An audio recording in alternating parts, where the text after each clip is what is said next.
हाँ सर, आज रानिया पहुँचे हैं, किस तरह के कार्यक्रम को लेकर रानिया पहुँचे, क्या कुछ कहेंगे? देखो रानी तो आज आप लोगों से मिलने जुलने का ही कार्यक्रम समझो। मेरा विशेष कार्यक्रम तो कोई है नहीं। मैं तो आज एलनाबाद के अंदर वहां से आ रहा था, तो भाई साहब का फोन आया, अभी जाते 2 मिनट चाय पी लेना। इस बहाने देखो राजनीति के अंदर मिलना जुलना ये हमारा सबसे बड़ा कार्यक्रम है। राजनीति में अगर हम लोगों से मिलते रहेंगे, कार्यकर्ताओं से मिलते रहेंगे, तो मान के चलो भी हमारा जो लक्ष्य होता है राजनीतिक तौर पे वो पूरा होता रहता है। अगर हम किसी से मिलना जुलना नहीं करेंगे तो राजनीति करने का भी मैं मानता हूँ कोई ज्यादा लाभ नहीं है। और हम राजनीति करते हैं, आप कहोगे कि राजनीति शब्द आजकल बड़ा बदनाम सा हो गया। राजनीति शब्द जो बीजेपी के अंदर है वो एक सेवा का माध्यम है। हम जनता तक माननीय प्रधानमंत्री नरेंद्र मोदी जी की नीतियों को पहुंचाने की बात करते हैं। हमारे मुख्यमंत्री नायब सैनी जी, हम उनकी सोच को लेकर के उनकी नीतियों को जन जन तक पहुंचाने की बात करते हैं। जैसे आज मैं रानी में आया, आप लोगों से मिलना हो गया और मिलकर के हमारे केंद्र सरकार की नीतियां, प्रदेश सरकार की नीतियां, उनके बारे में चर्चा होगी और लोगों के अंदर एक मैसेज भी जाता है कि बीजेपी के कार्यकर्ता दिन रात घूमते हैं। अब ये आपके सामने आज दिल्ली के अंदर कांग्रेस की एक रैली हुई है, फ्लॉप रैली मैं मानता हूँ। आप यहाँ पे सभी बैठे हैं, कांग्रेस ने एक नारा दी है, वोट चोरी वोट चोरी। मेरे को हैरानी आती है कांग्रेस के ऐसे दिग्गज नेताओं पे जो बहुत पढ़े लिखे लोग हैं। मैं अगर विरोधी के नाते मैं उनकी नुक्ताचीनी करूं, अच्छी नहीं है। इंटेलिजेंट लोग भी हैं, ऐसी ऐसी पढ़ाइयां करी है, कोई लॉ करी है, कोई सुप्रीम कोर्ट का, हाई कोर्ट का, बहुत बड़ा बिजनेसमैन आदमी है। वो कभी सच बोलने से भी डरते हैं। राहुल गांधी को ये नहीं कहते कि वोट चोरी का मुद्दा तुम क्यों उठा रहे हो। आप सभी यहाँ बैठे हैं, नगर पालिका के चुनाव होते हैं, वोटर सूचियों में संशोधित आते कि नहीं आता। किसी का वोट रह गया तो बनवा लो, किसी की कोई डेथ होगी तो कटवा लो, ये सबको पता नहीं। आम जनरल भाषा के अंदर लोकसभा, विधानसभा, म्युनिसिपल कमेटी, ब्लॉक समिति, पंच, सरपंच के सारे चुनावों के अंदर ये त्रुटियां दूर होती हैं। तो भारतीय जनता पार्टी वही कर रही है। अब मेरे को एक चीज की समझ नहीं आती, जब से देश आजाद हुआ है, जो वोटर सूची है तब से लेकर आज तक वोटर सूची में संशोधित होता है। जैसे आप यहाँ पर रहते हो, छोड़ करके दूसरे गांव चले गए तो वोट कटवा लेते हैं, वहां बनवा लेते हैं। किसी लड़की की शादी होती है, हम उसका वोट कटवा के दूसरी जगह बनाते हैं। अब एक बात है, वो कहते हैं ना, नाच ना जानू आंगन टेढ़ा। अब राहुल गांधी, मुद्दा कोई है नहीं, मुद्दा कोई हो तो बताए, क्योंकि मोदी जी ने गरीब से लेकर के हर आदमी की समस्याओं का समाधान कर दिया। दुनिया के अंदर लोग लड़ रहे थे, डर रहे थे, आज मोदी जी एक ऐसी ऊंचाइयों पे पहुंच गए। लोगों की लड़ाइयां खत्म हो गई, देशों की लड़ाइयां खत्म हो गई, विदेशों की खत्म हो गई, देश के अंदर तो वैसी ही शांति है। मेरा कहने का मतलब ये है कि कांग्रेस, एक जमाना वो था जो कांग्रेस देश के लिए जेलें काटा करती।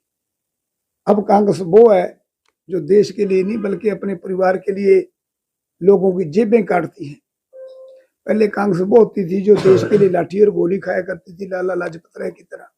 फांसी पे चढ़ते थे राजगुरु भगत सिंह, सुखदेव, चंद्रशेखर आजाद जैसे, सुभाष चंद्र बोस जैसे लोगों की। आज कांग्रेस आप देख रहे हैं, किसी के ऊपर नेशनल हेराल्ड अखबार का केस चल रहा है, किसी के ऊपर जमीन घोटाला, किसी के ऊपर तेल घोटाला, किसी के ऊपर रेल घोटाला, घोटाले ही घोटाले हैं।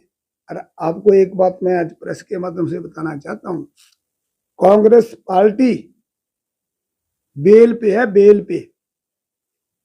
बेल का मतलब जमानत, जमानत पे चल रहे हैं। जमानत कब कैंसिल हो जाए, ये कांग्रेस पार्टी, चाहे रॉबर्ट वडेरा है, चाहे सोनिया गांधी है, चाहे हमारे राहुल गांधी जी, जो सर्दी के अंदर भी ऐसी आधी बाजू की शर्ट डाल के घूमता है, लोग हैरानी मानते हैं कि कोई भी आदमी ऐसे रह ही नहीं सकता। ऐसे लगता है इसने कुछ ना कुछ गर्म खाया पिया होता है। तो जिस देश के नेता ना समझ हों, वो देश का क्या भविष्य होगा। आज कांग्रेस अगर हर सूबे से हार रही है, मैं तो कई बार कांग्रेसी को कहता हूं कि तुम संघर्ष करो, संघर्ष के बिना कुछ मिलता नहीं। तुम संघर्ष करते नहीं। राहुल गांधी दूसरे 2 दिन 4 दिन के बाद बाहर चला जाता है कि कोई वोट चोरी, जैसे बच्चा नहीं होता, बच्चे के हाथ में अपना कोई ऐसा फड़ा पकड़ा देते हैं। तो आज कांग्रेस पार्टी देश से खत्म हो चुकी है, इनकी सोच खत्म हो चुकी है, कोई इनकी विचारधारा नहीं। ये तो एक रजवाड़ा शाही उस जमाने के थे, अब युग बदल गया। मैं एक और बात कहना चाहता हूँ प्रेस के माध्यम से। अब ये कहते हैं जी ईवीएम मशीनें गड़बड़ हो गई, मशीनें चलाई किसने थी? मशीनें मेरी याद है, मेरे सामने याद है, टीएन सेशन कांग्रेस की सरकार के अंदर ईवीएम की मशीनों से वोटिंग होनी शुरू हुई है ना जी। अब कहते ईवीएम गलत है। अब ये कहते सीबीआई नहीं होनी चाहिए। सीबीआई किसने चलाई? कांग्रेस के पार्टी के जमाने की सीबीआई है। तुमने लालू के ऊपर केस बनाए, तुमने दुनिया भर के लोगों के ऊपर केस बनाए। उस टाइम तो सीबीआई ठीक थी, जब तुम खुद भ्रष्टाचार में फंस गए तो क्या सीबीआई नहीं होनी चाहिए? देश के अंदर सुप्रीम कोर्ट गलत है जी। अब सुप्रीम कोर्ट बनाई किसने? जब से देश आजाद हुआ तब से कोर्टें बनी है। मेरी ये समझ नहीं आती, और जनता को मुंह तोड़ जवाब देना चाहिए। मैं प्रेस के लोगों से भी बात करता हूँ कि तुम उनसे एक बात पूछा करो, हर कांग्रेसी से पूछो, अरे तुम सरकार के खिलाफ कोई मुद्दा लेकर के लड़ाई लड़ो। तुम कहते सुप्रीम कोर्ट नहीं होनी चाहिए, सीबीआई नहीं होनी चाहिए, चुनाव योग नहीं होना चाहिए, ईवीएम की मशीन नहीं होनी चाहिए, फिर होना क्या चाहिए? राहुल गांधी होना चाहिए। बताओ, इनके दिमाग में एक भी राहुल गांधी हो तो सब कुछ ठीक हो गया। अब इनका अंत आ चुका है, पाप का घड़ा भर चुका है। ये राहुल गांधी, सोनिया गांधी, और एक वो मैं नाम भूल गया इनके जो राष्ट्रीय अध्यक्ष है कांग्रेस के, खड़गे। ये अब कांग्रेस का आखिरी खड़का है। अब इसके बाद कांग्रेस देश में टूट जाएगी, और कांग्रेस के इतने टुकड़े होने हैं। वो एक गाना है नहीं, इस दिल के टुकड़े हजार हुए, कोई यहाँ गिरा, वो कोई यहाँ गिरा, कोई कहाँ गिरा, कोई कहाँ गिरा। कांग्रेस पार्टी समाप्ति की ओर बढ़ रही है। इसलिए देश के अंदर मोदी जैसे प्रधानमंत्री और प्रदेश के अंदर नायब सैनी जैसे मुख्यमंत्री, मैं हैरानी मानता हूं। मोदी जी के बारे में सुनते थे 20 घंटे काम करते, लेकिन सैनी जी भी मोदी जी की तरह रात के 12-1 बजे सीएम हाउस के बाहर सड़क पे देखते हैं, भी कोई रह तो नहीं गया। मेरे को 2-3 बार ऐसा मौका मिला, मैंने कहा जब तो सर निपट गएगा तो देव कुमार, मैं भरोसा नहीं करता, कई बार कर्मचारी बाहर रोक देते हैं, बाहर गेट के बाहर तक जाके देखते हैं मुख्यमंत्री नायब सैनी जी कुछ मिलने के लिए तो नहीं रह गया।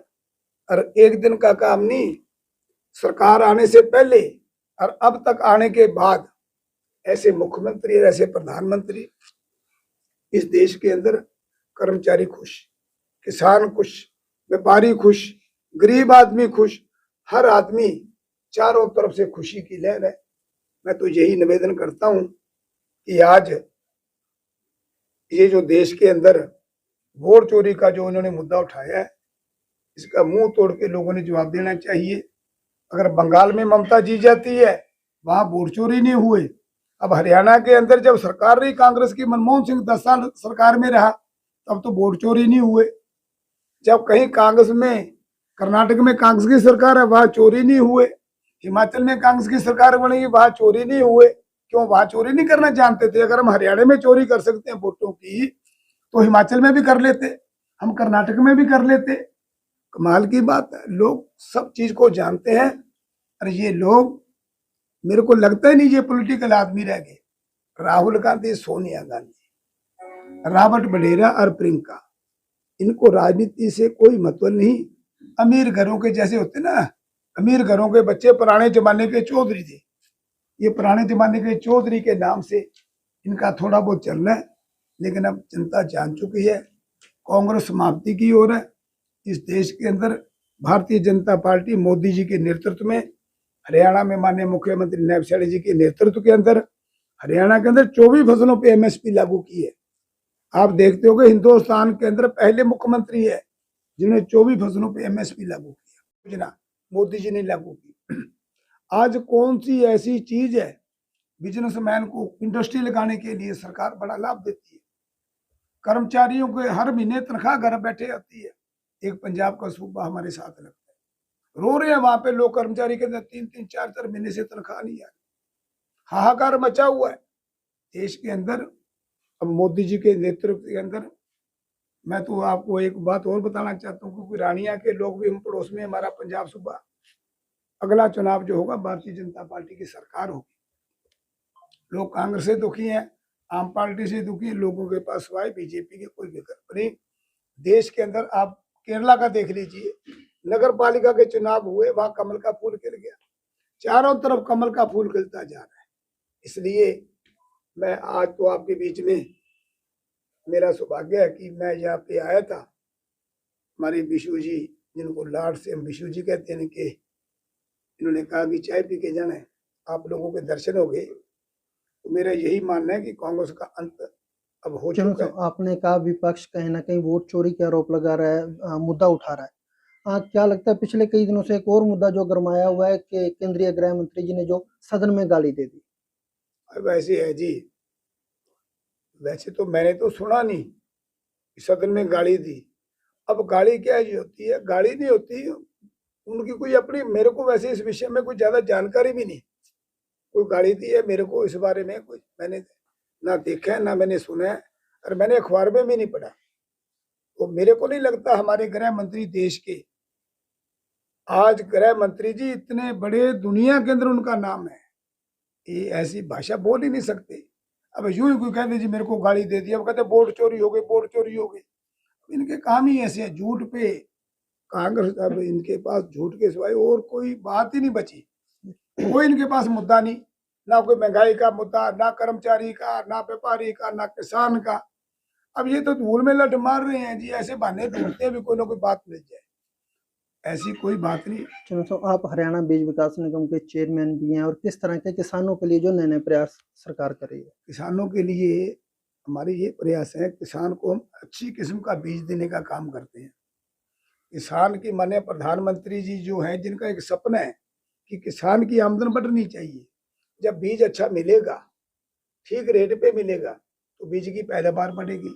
जब पैदावार बढ़ेगी तो उसकी आमदन बढ़ेगी।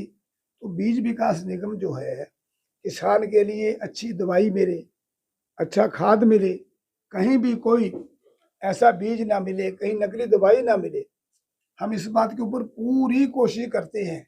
और हरियाणा के अंदर बहुत अच्छी जो हमारी पैदावार है, कुदरत की मार पड़ जाए उसका तो देखो कोई इलाज नहीं होता, लेकिन वैसे आज किसान को किसी किस्म की कोई दिक्कत नहीं, ना बिजली की, ना पानी की, ना खाद की, ना दवाई की, ना रे स्प्रे, सब कुछ बढ़िया चल रहा है। हर किसान की फसल समय से उठाई जा रही है, सबको भुगतान ठीक मिल रहा है। थोड़ा बहुत देखो, एकदम जब माल बाजार में आता है, थोड़ा बहुत तो समय लगता है उठाने में और में, लेकिन यहाँ हरियाणा में कोई ऐसी दिक्कत नहीं। और मोदी जी की जो पॉलिसी है किसान हित में, केंद्र की तरफ से और प्रदेश की तरफ से कोई दिक्कत नहीं है किसानों के लिए। अब हमने एक और नई योजना शुरू करने जा रही है, अपनी सब्जी अपने फल की जो योजना है, वो एक ऐसी योजना है, वो अभी आपको भी मैं बताना चाहता हूँ कि आज हर आदमी चाहता है कि हम सब्जी अच्छी खाएं, हम दूध अच्छा पिए, ये सोच रहती है। लेकिन दूध पशु पालना आजकल हर आदमी को मुश्किल लगता है, लेकिन सब्जी तो अच्छी खा सकते हैं ना। हम घरों में गमले लगा सकते हैं, छतों के ऊपर ऐसी ऐसी तकनीक हम आपको बताएंगे। अभी मैंने मेरी मुख्यमंत्री से 2 दिन पहले बात हुई है, अपनी सब्जी अपना फल, हरियाणा के अंदर बीज विकास निगम एक ऐसी योजना लेकर के आ रहे हैं। उसकी जब शुरुआत करेंगे तो सब्जी हर घर में अपनी सब्जी होगी, बिना खाद के, बिना रे, बिना स्प्रे। अब कई बार सुनते हैं ना जी, इंजेक्शन लगाते हैं सब्जियों के, ये आप लोग भी कहते हैं, सुनते भी हैं, लेकिन हम भी सब्जी की खेती करते हैं डावाड़ी में, हमने कभी इंजेक्शन नहीं लगाया। थोड़ी बहुत खाद को तो डाली होगी सब्जियों में, लेकिन इंजेक्शन मैंने नहीं सुना। लेकिन आम चर्चा है, हम गमलों में सब्जी, जिसके थोड़ी सी आगे घर में जगह, छतों पे सब्जी उगाने के आपके पास फार्मूले बेचेंगे। हरियाणा सरकार की तरफ से, माननीय मुख्यमंत्री जी की तरफ से मेरे को ये भी कहा गया कि किसान के हित के अंदर ज्यादा से ज्यादा, किसान के अलावा जो शहरों में भी जो आम जमींदार हैं या कोई शहरी आदमी है, उनके लिए भी हम कुछ ऐसी योजना तैयार करें जिसके अंदर हर आदमी को लाभ हो। अपनी सब्जी अपने फल की योजना जो है, जल्दी ही मुख्यमंत्री जी के कर कमलों द्वारा ये शुरू किया जाएगा। घर घर में अपनी सब्जी होगी, घर घर में अपना फल होगा, ऐसे बीज बीज के पैकेट बना के दिया करेंगे, हर जगह पे उसका प्रचार होगा। आजकल शौक बहुत है लोगों को, तो ये एक बहुत अच्छी योजना है सरकार की तरफ चलो से। तो हमारे युवाओं को रोजगार की जरूरत है, बेरोजगार युवा बहुत घूम रहे हैं, उनके लिए क्या सरकार प्रयास करे? देखो जी, रोजगार की बात ऐसी है, हरियाणा में सबसे ज्यादा रोजगार देने का अगर किसी ने काम किया है तो भारतीय जनता पार्टी की सरकार ने किया है। और अभी मैं HKRN का भी, मेरे को माननीय मुख्यमंत्री ने डायरेक्टर बनाया है, तो हम उसके बारे में भी एक योजना बना रहे हैं कि ज्यादा से ज्यादा नौजवानों को कैसे रोजगार दिया जाए।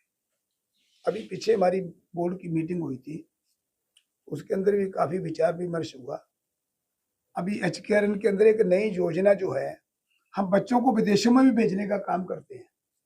ये अभी तक मेरे ख्याल ज्यादा जानकारी नहीं है। बच्चों को विदेशों में भेजने का काम भी HKRN करती है। मैं आपको पूरी डिटेल बताऊंगा किस दिन आया, आज मेरे को थोड़ा जल्दी है। जी। तो हम ये चाहते हैं कि हमारे बच्चे विदेशों में भी जाके काम करें। ऐसी योजना सरकार ने पहली बार बनाई है। बाहर की जो कंपनी है, विदेश की कंपनी है, उनको हम भी, क्योंकि यहाँ कई बार लोगों से ठगी हो जाती है, बाहर नौकरी देने के नाम से जहाँ से लाखों लाखों रुपए उनसे हड़प लेते हैं। तो सरकार ने एक ऐसी योजना हरियाणा सरकार ने बनाई है कि जो बाहर की कंपनी है वो हमारे से संपर्क करे, कौन से उनको कर्मचारी, कैसे कर्मचारी चाहिए, सरकार के माध्यम से ऐसी योजना बन रही है ताकि यहाँ के जो लोग जाएं उनकी वहाँ पूरी तरह सुरक्षा की गारंटी हो, और उन कंपनियों को भी हमारे अच्छे इंटेलिजेंट बच्चे वहाँ जाकर के काम करें। ये बेरोजगारों के लिए एक बहुत अच्छी योजना है HKRN लेके आ रही है। शर्मा जी, आने वाले दिनों में रोजगार कौशल निगम के तहत कुछ भर्तियां होने जा रही है, कुछ इस तरह का? देखो, भर्तियां तो कौशल रोजगार जो भी डिपार्टमेंट की तरफ से आती है उसके मुताबिक भर्तियां होती हैं जी। ठीक है।